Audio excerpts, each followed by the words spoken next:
আসসালামু আলাইকুম দেশবাসী। আজ আমরা আপনাকে এমন এক চাঞ্চল্যকর ও রোমাঞ্চকর কাহিনী শোনাতে চলেছি যা শুধু আপনার লোম খাড়া করে দেবে না, বরং একজন বাংলাদেশী হিসেবে আপনাকে গর্বিত করবে। এই কাহিনী এক পাকিস্তানি এসপি ম্যাডাম রাবিয়া খানের, এমন এক অফিসার যাকে তার দেশ বাংলাদেশে পাঠিয়েছিল এক বিপজ্জনক মিশনে। তার উদ্দেশ্য ছিল ছদ্মবেশে আমাদের দেশ থেকে গোপন তথ্য চুরি করা। সে ছিল চালাক, প্রশিক্ষিত, সুন্দরী এবং সে ভেবেছিল যে বাংলাদেশের মাটিতে এসে সে সব কিছু হাসিল করে নেবে। কিন্তু তার কোনো ধারণাই ছিল না যে তার সামনা হবে এমন এক বাংলাদেশি সৈনিকের সাথে যার দেশপ্রেম এবং চতুরতার সামনে তার সমস্ত পরিকল্পনা ধূলিসাৎ হয়ে যাবে। সেই সৈনিক শুধু তাকে হাতে নাতে ধরায়নি, বরং তাকে কয়েক মাস ধরে এমন শিক্ষা দিয়েছিল যা সে সারা জীবন ভুলতে পারবে না। আর সবচেয়ে বড় কথা, ম্যাডামের সাথে যা কিছু হয়েছিল তা সে চাইলেও কাউকে বলতে পারেনি। যা ঘটেছিল তা ইতিহাস হয়ে গেল। এমন এক কাহিনী যা জেনে প্রত্যেক বাংলাদেশির বুক গর্বে ভরে উঠবে। তো আসুন জেনে নেওয়া যাক সেই বাংলাদেশি সৈনিক এবং পাকিস্তানি ম্যাডাম রাবিয়া খানের আসল কাহিনী। কী ছিল আসল ঘটনা? পাকিস্তানের লাহোরে একটি গোপন সামরিক ঘাঁটি। ঘরের পরিবেশ থমথমে। পাকিস্তানের গোয়েন্দা সংস্থা আইএসআই এর এক গুরুত্বপূর্ণ বৈঠক চলছিল। এজেন্সির কাছে পাকা খবর ছিল যে বাংলাদেশ সেনাবাহিনী যশোরের বেনাপোলের কাছে একটি বড় ও গোপন পরীক্ষা করতে চলেছে। সেই পরীক্ষায় কেবল অস্ত্রের আদান প্রদানই হবে না, বরং সেনাবাহিনীর নতুন কমিউনিকেশন কোডও লঞ্চ করা হবে। আইএসআই এর এক কর্মকর্তা টেবিলে সজোরে আঘাত করে বললেন, আমাদের এই কোড যে কোনো মূল্যে চাই, কে যাবে? তখনই ঘরে একটি জোরালো কণ্ঠস্বর ভেসে এলো, হুজুর, আমাকে পাঠান। এই ছিল রাবিয়া খান, এক তেজি মহিলা অফিসার। তার চোখে আত্মবিশ্বাস এবং জোশ স্পষ্ট দেখা যাচ্ছিল। আমি তাদের হৃদয়ে প্রবেশ করব এবং সমস্ত ডেটা নিয়ে ফিরে আসব, রাবিয়া দৃঢ়তার সাথে বলল। বৈঠকে সিদ্ধান্ত হল, রাবিয়াকে একটি গ্রামের সাধারণ ঘরের বিধবা গৃহপরিচারিকার পরিচয়ে বাংলাদেশে পাঠানো হবে। তার নতুন নাম রাখা হলো সিমরন, বয়স ২৬ বছর, এক বিধবা মহিলা যে স্বামীর মৃত্যুর পর কাজের সন্ধানে দাঁড়ে দাঁড়ে ঘুরছে। রাবিয়ার জন্য তৈরি করা হয়েছিল জাল জাতীয় পরিচয়পত্র এবং জন্ম সনদ। গোপন পথে সীমান্ত পার হয়ে সে বাংলাদেশে প্রবেশ করল। ওদিকে বাংলাদেশের একটি গ্রামে তার জন্য একটি সুযোগ অপেক্ষা করছিল। বাংলাদেশ সেনাবাহিনী থেকে অবসরপ্রাপ্ত সুবেদার জামান চৌধুরী, যিনি তার বৃদ্ধ মায়ের সাথে থাকতেন, তার একজন গৃহপরিচারিকার প্রয়োজন ছিল। তার স্ত্রী কয়েক বছর আগে মারা গিয়েছিলেন। তার এক ছেলে আছে, আরিফ, যে সেনাবাহিনীর একজন সিনিয়র অফিসার এবং বেশিরভাগ সময় ডিউটিতে বাইরে থাকে। এখান থেকেই রাবিয়া ওরফে সিমরনের মিশন শুরু হলো। এক স্থানীয় মহিলার সাহায্যে সিমরন জামান চৌধুরীর বাড়িতে পরিচারিকার কাজ পেয়ে গেল।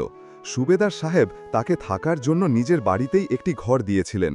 সিমরন ধীরে ধীরে ঘরের সমস্ত দায়িত্ব সামলে নিল। সে খুব সকালে উঠত, রান্না, পরিষ্কার পরিচ্ছন্নতা, নামাজ পড়ত, দোয়া করত, সবকিছু নিখুঁতভাবে করত। কিন্তু এসব তার আসল ভূমিকার অংশ ছিল না। আসল মিশন ছিল অন্য কিছু। কাজের ফাঁকে ফাঁকে সে পুরো বাড়িতে গোপন ক্যামেরা এবং রেকর্ডিং ডিভাইস লাগাচ্ছিল, ফোনের কাছে, কম্পিউটারের কাছে এবং দরজার আশেপাশে। আসলে সুবেদার জামান চৌধুরীর বাড়িতে প্রায়ই বাংলাদেশ সেনাবাহিনীর উচ্চপদস্থ কর্মকর্তারা আসতেন পরামর্শের জন্য। সিমরন তাদের কথাবার্তা লুকিয়ে শুনত এবং রাত হলেই একটি ছোট মোবাইল স্যাটেলাইট রাউটার অন করে সমস্ত ডেটা এনক্রিপ্ট করে সরাসরি পাকিস্তানের সার্ভারে পাঠিয়ে দিত। বাড়িতে কারো সামান্যতম সন্দেহ হয়নি। সব কিছু এত নিখুঁতভাবে চলছিল যে সিমরনের ওপর সন্দেহ করার কোনো প্রশ্নই ওঠে না। সুবেদার জামান চৌধুরীর বাড়ির পাশেই এক বাংলাদেশি সৈনিক থাকত। জাওয়াদ, ৩০ বছর বয়সী এক বাহাদুর জওয়ান, যে বর্তমানে বিজিবিতে কর্মরত ছিল। সে প্রায়ই সুবেদার সাহেবের বাড়িতে আসত। একদিন যখন সে প্রথম সিমরনকে দেখল, তখন একটু অবাক হল। সে ভাবতে লাগল, এত সুন্দরী একটি মেয়ে আর এই বাড়িতে গৃহপরিচারিকা। তার মনে প্রশ্ন জাগতে শুরু করল। ধীরে ধীরে দুজনের মধ্যে কথাবার্তা শুরু হল। জাওয়াদ জিজ্ঞেস করল, সিমরনজি, আপনাকে তো শিক্ষিত বলে মনে হয়। আপনি কি কখনো কলেজে গিয়েছিলেন? সিমরন আস্তে করে বলল, অল্প স্বল্প পড়েছি। এখন তো জীবনই সবচেয়ে বড় পড়াশোনা। ধীরে ধীরে দুজনের মধ্যে কথা বলার সিলসিলা বাড়তে লাগল। জাওয়াদের এখন সিমরনকে ভালো লাগতে শুরু করেছে। সে তার সাথে দেখা করার জন্য ছোট ছোট অজুহাত খুঁজতে লাগল। কখনো চা চাইতে আসত, তো কখনো হালুয়ার আবদার করত। সিমরনের এই সবকিছুতে খটকা লাগল, কিন্তু সে চালাক ছিল। সে জানত যে এই ধরনের প্যাদকে সামলানো খুব জরুরি। যদি জাওয়াদের সামান্যতম সন্দেহ হয়, তাহলে পুরো মিশন বিপদে পড়তে পারে। সে হেসে কথা বলতো, কিন্তু ভেতরে ভেতরে প্রতিটি পদক্ষেপ সাবধানে ফেলছিল। ধীরে ধীরে সিমরন জাওয়াদেরকে দূরত্ব তৈরি করতে শুরু করল।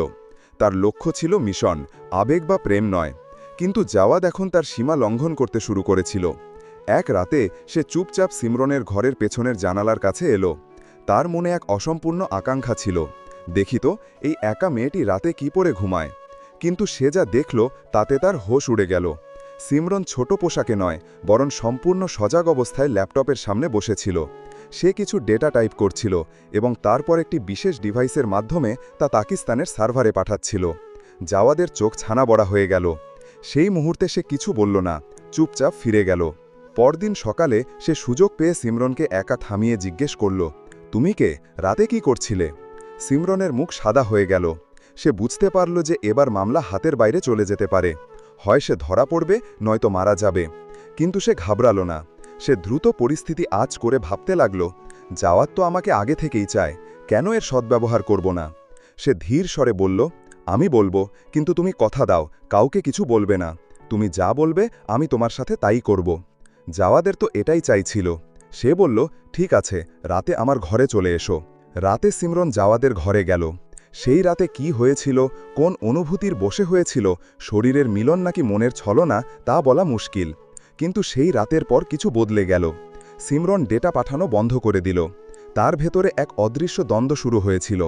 এটা কি মিশন নাকি জাওয়াদের সচ্চা প্রেম? ওদিকে জাওয়াদও পুরোপুরি দ্বিধায় পড়ে গেল। সে চুপচাপ সিমরনের লাগানো সমস্ত ক্যামেরা এবং ডিভাইসগুলো সরাতে শুরু করল। তার চোখে ভালোবাসা ছিল, কিন্তু হৃদয়ের গভীরে দেশপ্রেম ধুকপুক করছিল। সে এখন মানসিক দ্বন্দ্বে ছিল। একদিকে সিমরনের মোহনীয় হাসি, যা তার হৃদয়ের গভীরে প্রবেশ করেছিল, আর অন্যদিকে ছিল দেশ, যার রক্ষার শপথ সে রক্ত দিয়ে নিয়েছিল। আইএসআই যখন বেশ কয়েকদিন ধরে বাংলাদেশ থেকে কোনো ডেটা পেল না, তখন পাকিস্তানের সামরিক ঘাঁটিতে অস্থিরতা ছড়িয়ে পড়ল। রাবিয়া আখির করছেটা কি? সে কি ধরা পড়ে গেছে? আইএসআই একটি বিশেষ পরিকল্পনা তৈরি করল, অপারেশন গুলিস্তান ২৪। এই মিশনের উদ্দেশ্য ছিল বাংলাদেশে থাকা এজেন্টের নিষ্ক্রিয়তাকে উপেক্ষা করে বল প্রয়োগের মাধ্যমে বিশৃঙ্খলা সৃষ্টি করা। একজন অফিসার ঠান্ডা গলায় বলল, রাবিয়াকে ভুলে যাও, এখন সময় রক্ত ঝরানোর। ৪ জন প্রশিক্ষিত সন্ত্রাসীকে সীমান্ত দিয়ে বাংলাদেশে অনুপ্রবেশের আদেশ দেওয়া হলো। তাদের লক্ষ্য ছিল বাংলাদেশ সেনাবাহিনীর অবসরপ্রাপ্ত কর্মকর্তাদের গোপন বৈঠকে হামলা চালানো। ওদিকে জাওয়াদ তার পুরনো সামরিক সূত্র থেকে খবর পেল যে সীমান্তে উত্তেজনা বাড়ছে। সে সতর্ক হয়ে গেল। জাওয়াদ তখনই সিমরনের কাছে গিয়ে তাকে তীক্ষ্ণ দৃষ্টিতে জিজ্ঞেস করল, তুমি আমার থেকে কিছু লুকাচ্ছ? তোমার পাকিস্তান এখন কি করতে চলেছে? সিমরন চুপ করে রইল। তার চোখে ভয় ছিল, কিন্তু মুখে তালা। তখনই জাওয়াদ তার ঘর তল্লাশি করে একটি লুকানো গোপন ক্যামেরা ডিভাইস খুঁজে পেল, যা তখনও সক্রিয় ছিল। সে সঙ্গে সঙ্গে সমস্ত রেকর্ডিং সংগ্রহ করে তার সিনিয়র অফিসারকে জমা দিল। সেই রাতে জাওয়াদ এবং সিমরনের মধ্যে তীব্র তর্ক হল। জাওয়াদ চিৎকার করে বলল, সত্যি বলো, তুমি কি এখনও পাকিস্তানের সাথে যুক্ত? কেন বলনি যে হামলা হতে চলেছে? সিমরন কান্নায় ভেঙে পড়ল। আমাকে মাফ করে দাও জাওয়াদ, আমি জানতাম না। আমি এখন শুধু আমার সন্তানদের জন্য বেঁচে আছি। জাওয়াদের মন গলে গেলেও তার মুখটা এখন একজন সৈনিকের মতো কঠিন এবং নির্মোহ ছিল। তারপর সেই দিনটি এলো। সন্ত্রাসীরা হামলা করল। লক্ষ্য ছিল সুবেদার জামান চৌধুরীর বাড়ি, যেখানে সেনাবাহিনীর গোপন বৈঠক চলছিল। গুলির শব্দ, বিস্ফোরণের আওয়াজ এবং চারিদিকে হট্টগোল। কিন্তু বাংলাদেশ সেনাবাহিনী এবং পুলিশ আগে থেকেই প্রস্তুত ছিল। জাওয়াদ এবং তার ইউনিট মোর্চা সামলে নিল। একে একে সব সন্ত্রাসী নিহত হল। একজন সন্ত্রাসীর কাছ থেকে পাওয়া নথিতে সিমরনের স্বাক্ষর এবং কোডওয়ার্ডও পাওয়া গেল। এখন সমস্ত সত্য সামনে ছিল। হামলার ২ দিন পর জাওয়াদ সিমরনকে বাড়ির বাইরে ডাকল। সে আস্তে করে বলল, এবার তুমি পাকিস্তানে ফিরে যেতে পারো। তোমার সব তথ্য আমাদের কাছে আছে।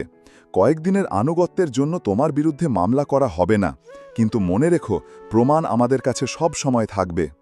সিমরন হাত জোর করে বলল, জাওয়াদ, আমি যা করেছি তা ভুল ছিল, কিন্তু আমি মন থেকে তোমাকে ভালোবেসেছিলাম। জাওয়াদ হালকা হাসল, কিন্তু তার চোখ ভেজা ছিল। এটা ভালোবাসা ছিল না সিমরন, এটা ছিল একটা বিভ্রম, আর আমি বিভ্রমে বাঁচি না। কিছুদিন পর একটি গোপন কূটনৈতিক চ্যানেলের মাধ্যমে সিমরনকে পাকিস্তানে ফেরত পাঠানো হলো। পাকিস্তানে তার আসল নাম রাবিয়া পুনরায় সক্রিয় করা হলো। সে আবার আইএসআইতে যোগ দিল। একদিন সে জাওয়াদকে ফোন করল, হুমকির সুরে বলল, আমি আবার আসছি। জাওয়াদ শান্ত স্বরে জবাব দিল, আমরা সেই লোক যারা ভালোবাসার মাঝেও দেশকে ভুলি না, আর যখন শত্রু ভালোবাসার নামেও ছলনা করে তখন আমাদের তাকে জবাব দিতেও আসে। 6 মাস কেটে গেছে। জাওয়াদ এখন একটি গোপন মিশনে ছিল, অপারেশন নেত্র। উদ্দেশ্য ছিল পাকিস্তানের সীমান্তের ভেতরে গিয়ে একটি বিপজ্জনক সন্ত্রাসী নেটওয়ার্ককে ধ্বংস করা। কিন্তু সে জানত না যে এই মিশনের আড়ালে আরেকটি ছায়া লুকিয়ে আছে, রাবিয়া ওরফে সিমরন। আইএসআই এখন তাকে একটাই টার্গেট দিয়েছিল, জাওয়াদকে শেষ করতে হবে। পাকিস্তানের করাচিতে এক গোপন বৈঠকে আইএসআই জেনারেল মাহমুদ বলল, যা তোমার হৃদয়ে অবশিষ্ট আছে তা শেষ করে দাও এবং তারপর এই খেলা থেকে মুক্ত হয়ে যাও। রাবিয়া চুপ করে রইল। তার মুখে এখন কোনো ভাব ছিল না। যা একসময় ভালোবাসা ছিল তা এখন একটি স্মৃতিতে পরিণত হয়েছে।